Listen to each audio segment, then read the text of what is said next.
Horizontal shifts. In this lecture we will talk about the horizontal shifts और हम देखेंगे कि कैसे किसी फंक्शन के अंदर हम कुछ चेंज लाते हैं तो उसके अंदर हॉरिजेंटल शिफ्ट्स का हमें पता चलता है, कैसे हम आइडेंटिफाई करते हैं और ये कैसे होती हैं।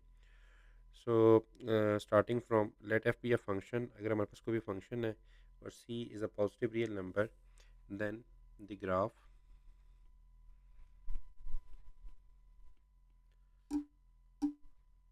of y is equal to f of x plus c is the graph of y is equal to f of x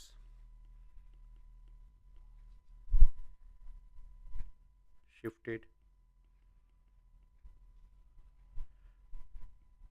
to the left by c units. And the second one is, if we have to draw the graph of y is equal to f of x minus c, then it is the graph, this is basically the graph of y is equal to f of x shifted right by c units. तो हमने ये देखा कि जब हम horizontal shifts की बात करते हैं, हम रेक्टेंगुलर कोऑर्डिनेट सिस्टम के ऊपर आ जाएं अगर हम दोबारा, तो आपको पता है कि आपके पास जो कार्टेशियन प्लेन या रेक्टेंगुलर कोऑर्डिनेट सिस्टम ऐसे होता है। अब लेट्स से आपके पास एक ग्राफ है, जैसे हम इसी को देख लेते हैं। अभी आपके पास y is equal to absolute value of x का ग्राफ है, जो हम डिस्कस कर चुके हैं कॉमन फंक्शंस के अंदर। अब ये ग्राफ हॉरिजॉन्टली दो तरह से मूव कर सकता है, या तो ये राइट मूव कर सकता है, या तो ये राइट मूव करेगा आपका ग्राफ, या ये ग्राफ आपका लेफ़्ट मूव करेगा, राइट। तो ये दो जो ग्राफ्स हैं, इसकी जो मूवमेंट है हॉरिजॉन्टली या तो लेफ़्ट जा सकती है, राइट जा सकती है। इसका हमें कैसे पता चलेगा? उसके ऊपर ये डेफिनेशन अगर हम दोबारा देखें तो हमने कहा कि अगर we have to draw the graph of y is equal to f of x plus c, अगर फंक्शन के अंदर c यूनिट्स का चेंज आ रहा है, वर्टिकल के केस में क्या था, फंक्शन के बाहर चेंज था, तो आपका अगर एफ ऑफ एक्स प्लस सी है, इट्स मीन आपका ग्राफ लेफ़्ट मूव करेगा बाय c यूनिट्स। जैसे अगर मैं इसी ग्राफ की बात करूं, अगर आपसे कह दिया जाए y is equal to x plus two का ग्राफ बनाए, अब आपको ये पता होना चाहिए कि अब ये अगर मैं इसके साथ कंपेयर करूं, this is exactly same as f of x plus c. तो अब हमने ये आइडेंटिफाई किया कि यहाँ पर जो c की वैल्यू है वो 2 है, और हमारा जो f ऑफ x है that is absolute value of x। तो इसका मतलब ये है कि y is equal to absolute value of x का जो ग्राफ है वो 2 यूनिट्स लेफ़्ट मूव करेगा। लेट्स से 2 इज़ हेयर, ये ग्राफ जो न्यू ग्राफ बनना चाहिए that will be like this, ये इस तरह से ग्राफ बनना चाहिए इस फंक्शन का, ठीक है। इसको हम इन डिटेल डिस्कस करते हैं। तो डेफिनेशन के अकॉर्डिंग हमने बात ये की है कि अगर आपके पास change y is equal to f of x plus c का होगा, तो आपने उतने यूनिट्स ग्राफ को लेफ़्ट मूव करना है, और वो हम देखेंगे कि लेफ़्ट मूव करने के लिए हमें क्या चेंजेस करनी पड़ती हैं ऑर्डर पेयर्स के अंदर, जिससे आपका जो ओरिजिनल ग्राफ है वो ट्रांसफॉर्म होके लेफ़्ट या राइट मूव कर जाएगा। सिमिलरली अगर आपके पास मैं एक और ग्राफ ले लूँ, y is equal to x square graph है आपके पास, और आपको कहा जाता है y is equal to x minus two का स्क्वायर का ग्राफ बनाएं, तो अब आपको ये पता होना चाहिए कि अगर इसको आप कंपेयर करें तो this is actually f of x minus c, जहाँ पे एफ ऑफ एक्स क्या है आपका एक्स स्क्वायर है। तो इट्स मीन ये है कि हमने ये बात की है कि अगर हमें इसका ग्राफ बनाना है तो हमें क्या करना है, हमें y is equal to x square के ग्राफ को 2 यूनिट्स राइट मूव करना है। तो लेट्स से 2 इज़ हेयर, तो इसका जो न्यू ग्राफ बनेगा that will B somehow like this. इस तरह से आपके पास एक पैराबोलिक शेप बन जाएगी, ठीक है, जो कि 2 से जाएगी। तो इसको हम देखते हैं अभी कि ये हमें कैसे पता चलता है with the help of some examples, ताकि ये बात क्लियर हो जाए। इस डेफिनेशन को अगर हम एक दोबारा देख लें, हमने कहा कि अगर हमें ये ग्राफ बनाना है y is equal to f of x plus c का, तो हमें क्या करना होगा, हमें ये करना होगा कि अगर हमें y is equal to f of x का ग्राफ का पता है, तो उस ग्राफ में जो चेंजेस आएंगी वो ये आएंगी कि वो ग्राफ लेफ़्ट मूव कर जाएगा बाय दैट यूनिट्स, ठीक है। और अगर फंक्शन के इन साइड में माइनस का चेंज है तो ये ग्राफ आपका राइट पे मूव करेगा, ठीक है। वर्टिकल के केस में क्या था, अगर मैं इसमें हॉरिजॉन्टल और वर्टिकल को डिफरेंशिएट करूं, वर्टिकल शिफ्ट का आपको कैसे पता चलता था, आपके पास फंक्शन के आउटसाइड चेंज आ रहा होता था, y is equal to f x plus c. इस केस में आपका ग्राफ जो है वो अपवर्ड मूव करता था। और अगर F of x minus c है, इस केस में जो एफ ऑफ एक्स का ग्राफ था वो डाउनवर्ड मूव करता था। अब जो चेंज आ रहा है हमारे पास वो फंक्शन के इनसाइड चेंज आ रहा है। एफ ऑफ एक्स प्लस सी है, इस केस में आपका ग्राफ जो है वो लेफ्ट मूव करेगा। और y is equal to f of x minus c है, इस केस में आपका ग्राफ राइट मूव करेगा बाय दैट यूनिट्स। ठीक है। इसकी अगर एग्जांपल की बात की जाए तो एग्जांपल इसमें आपके पास इस तरह से है। आपने ये जो एफ ऑफ एक्स है उसको सेपरेट आइडेंटिफाई किया और c is added to it और सब्ट्रैक्टेड टू इट। इस केस में आपका फंक्शन के इन साइड चेंज आ रहा है, एक्स प्लस टू लिखा हुआ है या एक्स माइनस टू लिखा हुआ है, तो अब ये फंक्शन के इन साइड चेंज है। ठीक है। तो अब हम कुछ एग्जांपल्स करते हैं ताकि हमें पता चल जाए कि ये ग्राफ कैसे मूव करेगा टूवर्ड्स लेफ्ट या राइट। फॉर एग्जांपल हमें कहा जाता है कि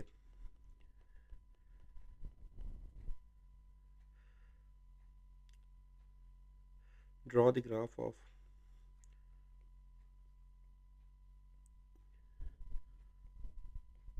y is equal to absolute value of x plus two. ठीक है। तो हमने क्या किया, हमने बेसिकली आइडेंटिफाई किया इसमें कि ये क्या है। अब हमें ये पता चल गया कि this is a horizontal shift. वो इस तरह से पता चला कि हमें ये नज़र आ रहा है कि ये फंक्शन के अंदर चेंज है, y of x plus two लिखा हुआ है। जैसे कि अगर आपके पास y of x f of x is equal to absolute value of x हो और आपसे कहा जाए f of x plus two find करें, तो क्या आता है, आप x को रिप्लेस कर देते हो ना x प्लस टू से, तो यहाँ पर चेंज आ रहा है इनसाइड द फंक्शन। तो हमें ये पता चल रहा है कि अब ये फंक्शन के इनसाइड चेंज आ रहा है, it's mean this is a horizontal shift. ठीक है। और ये क्योंकि प्लस सी है, सी की वैल्यू क्या है यहाँ पर, टू है, this is plus c, so it's mean graph is move toward left. Graph हमारा लेफ्ट मूव करेगा 2 यूनिट्स बाय 2 यूनिट्स। ठीक है। तो हमने क्या करना है, हमने एब्सोल्यूट वैल्यू ऑफ एक्स का ग्राफ बनाना है और उसको 2 यूनिट्स लेफ्ट मूव करना है। तो सबसे पहले तो अब एब्सोल्यूट वैल्यू ऑफ एक्स का ग्राफ बना लेते हैं। एब्सोल्यूट वैल्यू ऑफ एक्स का जो ग्राफ है आपको पता है कैसे बनता है, हमने कॉमन फंक्शन को इन डिटेल डिस्कस किया हुआ है, तो आपको पता है कि इसका ग्राफ कैसे बनता है। अगर आप पॉइंट प्लॉटिंग मेथड से आपने बनाया था तो वो आपका ग्राफ ऐसे बना था।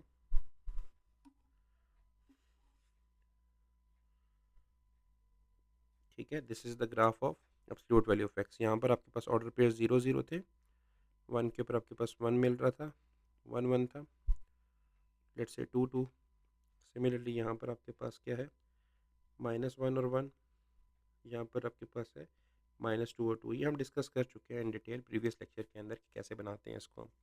ठीक है। So this is the graph of y is equal to absolute value of x।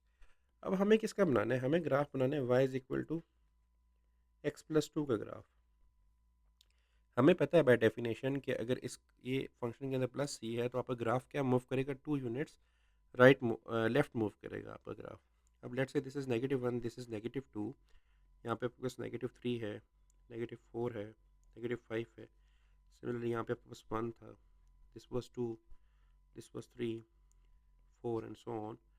यहाँ पे 1 है, यहाँ पे 2 है, यहाँ पे 3 है, negative 1, negative 2, negative 3 and so on. तो अब आपने क्या किया कि आपने इस ग्राफ को क्या करना है, लेफ्ट साइड पे मूव करना है by that unit. So it's mean कि हर ऑर्डर पेयर को आपने 2 यूनिट्स इधर मूव करना है, राइट। तो इसको मूव करने के लिए आप क्या करेंगे, आप ये देख लेंगे कि 0 0 वाला ऑर्डर पेयर है, इसको मुझे 2 यूनिट्स मूव करके अगर इस ऑर्डर पेयर पे लेके आना है तो मैं क्या चेंजेस लेके आ रहा हूँ, मुझे 2 पे लेके आना है। इसका मतलब ये है कि ये वाला जो ऑर्डर पेयर है ये क्या है, नेगेटिव 2 और 0 है ना, इस ऑर्डर पेयर को इस पर मूव करना है। सो इन अदर वर्ड्स मैं एक्स कंपोनेंट में से वो सी की वैल्यू को माइनस कर रहा हूँ। तो आपने याद रखना है कि इसको करने के लिए आपने क्या करना है, आपने बेसिकली हर ऑर्डर पेयर को y is equal to x plus c था, तो आपने इसका ग्राफ ड्रॉ करने के लिए जो आपके पास y is equal to f of x के ऑर्डर पेयर्स होंगे एक्स वाई, और आपने बनाना है y is equal to f of x plus c का ग्राफ। तो आप क्या करेंगे, हर x कंपोनेंट में से वो c की वैल्यू को माइनस कर दें, y को फिक्स रखें, तो आपके पास जो न्यू ऑर्डर पेयर्स आएंगे वो उस ग्राफ की ट्रांसफॉर्मेशन होगी towards left by that unit. जैसे अभी हमारे पास मॉड ऑफ x के जो ऑर्डर पेयर्स थे वो क्या थे, हम जब उसके अंदर नेगेटिव 2 पुट करते हैं हमें 2 मिलता है, हम जब उसके अंदर -1 पुट करते हैं 1 मिलता है एब्सोल्यूट वैल्यू ऑफ एक्स में, 0 पुट करते हैं 0 मिलता है, 1 पुट करते हैं 1 मिलता है, 2 पुट करते हैं 2 मिलता है, सिमिलरली अदर पॉइंट्स।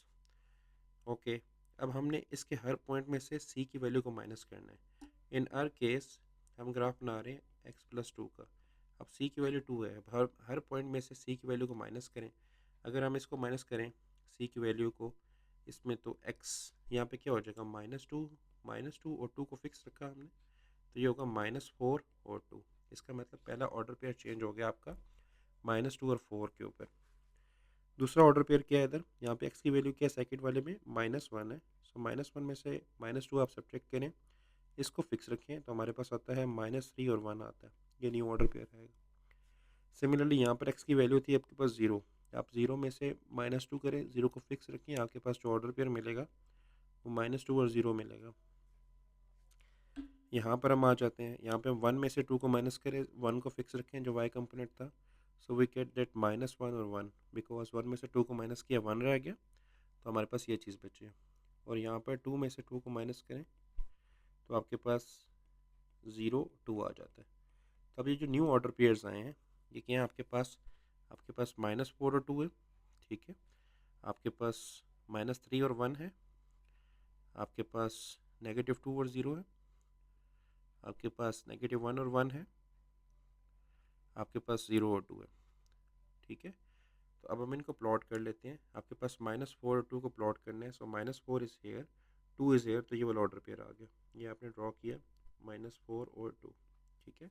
उसके बाद आपके पास क्या है -3 और 1 है, यहाँ से आपने x की वैल्यू -3 आइडेंटिफाई की है, यहाँ से y की वैल्यू 1 आइडेंटिफाई की है, ये आपके पास -3 और 1 आ गया। उसके बाद आपके पास -2 और 0 है, वो आपने पॉइंट ये वाला प्लॉट कर दिया। उसके बाद क्या है -1 और 1 है, -1 और 1 ये वाला ऑर्डर पेयर था, -1 और 1, और लास्ट पे आपके पास क्या है 0 2 है, x की वैल्यू 0 है, y की वैल्यू 2 यहाँ पर है, सो दिस इज़ 0 2। तो अब आप देखें कि आप अगर इसको बना रहे हैं तो आपका ग्राफ यूँ ही बन रहा है। दिस इज़ बेसिकली क्या हो रहा है, जो आपका ओरिजिनल ग्राफ है वो लेफ़्ट साइड पे मूव हो रहा है बाय 2 यूनिट्स, ठीक है। तो आपने जब भी हॉरिजॉन्टल शिफ्ट्स लानी है तो आपने क्या करना है, जो ओरिजिनल ग्राफ के ऑर्डर पेयर्स होंगे उसमें जो x कंपोनेंट है उसमें से वो c की वैल्यू माइनस कर लेनी है in case of when you have c x y equal to f(x + c), क्योंकि इसमें आपको पता है बाय डेफिनेशन ये ग्राफ आपने लेफ्ट साइड पे मूव करवाना है, ठीक है। और जब आपके पास यहाँ पे माइनस होगी तो अब आपने ग्राफ राइट मूव करवाना है, तो अब ऑब्वियसली अब आप उस केस में क्या करेंगे, आप ग्राफ की एक्स कंपोनेंट में वो वैल्यू ऐड कर देंगे। वाई कंपोनेंट को हम यहाँ पे नहीं छेड़ रहे क्योंकि हम हॉरिजेंटली और वर्टिकली मूव कर रहे हैं, सॉरी हॉरिजेंटली लेफ्ट या राइट मूव कर रहे हैं। जब वर्टिकल केस था जो प्रीवियस हम डिस्कस किया था लास्ट लेसन में, उसमें हमने ये देखा था कि वो जो आप और ऑर्डर पेयर्स में चेंजेस लेके आ रहे थे वो एक्स को फिक्स रख रहे थे, वाई में चेंजेस लेके आ रहे थे। दैट इज़ बिकॉज कि आपका जो ग्राफ है वो अपवर्ड या डाउनवर्ड मूव कर रहा था, ठीक है। तो इस तरह से आपने इसको देख लेना है। अब हम एक और एग्जांपल देख लेते हैं ताकि हमें मज़ीद ये चीज़ क्लियर हो जाए। ओके, सो फॉर एग्जांपल आपके पास अभी हम दूसरा डिस्कस कर लेते हैं, y is equal to x square, sorry अब हमने माइनस का किया था, अब एक राइट वाली कर लेते हैं -2 स्क्वायर, इसका ग्राफ बनाना है, ठीक है। तब इसका ग्राफ बनाने के लिए आपने ये देखा कि ये लिखा क्या हुआ है, फंक्शन के अंदर चेंज आ रहा है। आपके पास y is equal to this is written as f(x - c), where y is equal to f(x) क्या था आपके पास x स्क्वायर था। अब इधर ही अगर आप f(x) में x - 2 लाएंगे तो ये चीज़ बनेगी ना, x को रिप्लेस कर देंगे x - 2 से, तो चेंज आ रहा है। तो अब ये आपको पता चल रहा है कि ये हॉरिजॉन्टल शिफ्ट है बिकॉज फंक्शन के इनसाइड चेंज आ रहा है, यहाँ से आपको ये पता चल रहा है। अब आपने ग्राफ बनाना है तो आपको पता है कि -c है, इसका मतलब ये है कि आपका ग्राफ 2 यूनिट्स राइट मूव करेगा। तो अब हमने डिस्कस किया था, हमने क्या कहा था कि जो आपका y is equal to f(x) का ग्राफ है उसको आपने राइट मूव करना है बाय 2 यूनिट्स, क्योंकि यहाँ पे 2 c की वैल्यू 2 है, अगर 3 होते तो हम 3 यूनिट्स मूव करते। तो इस केस में आपने क्या करना है, हर ऑर्डर पेयर्स को मूव करवाना है किस तरह से, राइट साइड पे, तो राइट साइड पे मूव कराने के लिए हम क्या करेंगे, अब एक्स में वो वैल्यू ऐड करेंगे और वाई को फिक्स रखेंगे। तो आप ये देखना कि जो न्यू ग्राफ बनेगा वो उस ग्राफ की मूवमेंट होगी towards right by 2 units. Okay, तो पहले हम y is equal to x square के ग्राफ बना लेते हैं। तो एक्स स्क्वायर के ग्राफ आपको पता है आप कैसे बनाते हैं, हम उसके ऑर्डर पेयर्स को देख लेते हैं। जैसे y is equal to x square है और ये y is equal to x plus 2 का होल स्क्वायर है, ठीक है। सो इसके ऑर्डर पेयर्स कैसे हैं, जब आप x की वैल्यू इसमें -2 पुट कर रहे थे यू आर गेटिंग 4, राइट। ये हमने common functions in detail discuss किए हैं। अगर आपको ये चीज़ क्लियरिटी नहीं है तो आप प्रीवियस लेक्चर एक बार दोबारा देख लें। तो -2 पुट करने से यहाँ पे 4 आ रहा था, -1 पुट करने से यहाँ पर 1 आ रहा था y की वैल्यू इस फंक्शन के अंदर। तो ये ऑर्डर पेयर्स मिल रहे थे हमें। 0 पुट करने से 0 मिलता है, 1 पुट करने से 1 मिलता है, 2 पुट करने से 4 मिलता है। और भी ऑर्डर पेयर्स हैं बट इन ऑर्डर पेयर्स में इसका बिहेवियर क्लियर हो जाता है, ठीक है। अब हमने जो न्यू ग्राफ बनाना है, these are the order pair x y ना, तो हमने भी डिस्कस की है जो न्यू ग्राफ होगा उसमें क्या करेंगे, एक्स में वो सी की वैल्यू ऐड करेंगे और वाई को फिक्स रखेंगे। अब यहाँ पर एक्स की वैल्यू क्या थी, -2 थी, -2 में आप +2 ऐड करें और वाई को फिक्स रखें तो आपके पास ऑर्डर पेयर बनता है 0 4, ये ऑर्डर मिल जाएगा आपको, ठीक है। नेक्स्ट ऑर्डर पेयर यहाँ पर एक्स की वैल्यू -1 है, इसमें आप 2 ऐड करें, 1 को फिक्स रख लें, यू आर गेटिंग, अब देखें ये -1 + 1 इस 1 और 1 मिल रहा है आपको, ओके। उसके बाद आप देखें जब आप 0 पुट कर रहे थे, 0 में +2 लिया आपने, यहाँ पे 0 था, तो दिस ऑर्डर पेयर इज 2 0, ठीक है। ये वाला ऑर्डर पेयर क्या हो जाएगा आपका, 1 + 2 0 which is equal to, sorry this is 1, इसको हमने 1 ही रखा है, इसको चेंज नहीं कर रहे हम। सो यहाँ पे आपके पास आ रहा है 3 1 और यहाँ पर क्या आ रहा है 2 + 2 और 4 is fix, so you are getting at 4 और 4। तो ये न्यू ऑर्डर पेयर्स मिल रहे हैं आपको ग्राफ के, ठीक है। तो अब आप इन दोनों को प्लॉट कर लेते हैं, पहले एक्स के ग्राफ को प्लॉट कर लेते हैं। तो हमने देखा था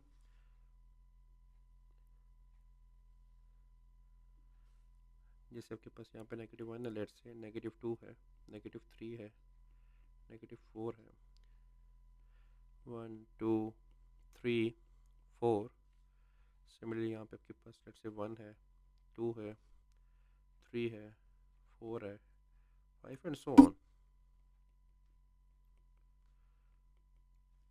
इस तरह से चल रहा है। तो आपने जब एक्स के ग्राफ बनाया था तो एक्स के ऑर्डर पेयर्स क्या थे आपके पास, यहाँ पे हमने देखा -2 और 4, -2 और 4 को आइडेंटिफाई करें, दिस इज़ -2 और 4 इज़ हेयर, तो ये वाला ऑर्डर पेयर था आपका -2 और 4। फिर आपके पास -1 पे क्या था, 1 था, दिस इज़ -1 और 1, 0 0 था ऑर्डर पेयर, फिर 1 पे 1 था, 2 पे 4 था आपके पास, एंड इसी तरह 3 पुट करने से 9 मिल रहा था। तो आपके पास जो ग्राफ बन रहा था that is somehow like this, एक पैराबोलिक सी शेप आ रही है, ठीक है। ये हमने डिस्कस किया, इसको मैं थोड़ा सा क्लैरिटी से बनाता हूँ, ठीक है।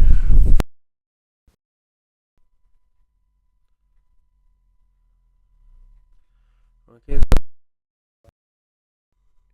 X care. अब आपके पास जो न्यू ऑर्डर पेयर्स हैं आप उनको देखें, हमने उनमें क्या चेंजेस लाया है कि हमने हर एक्स कंपोनेंट में प्लस सी की वैल्यू को प्लस किया।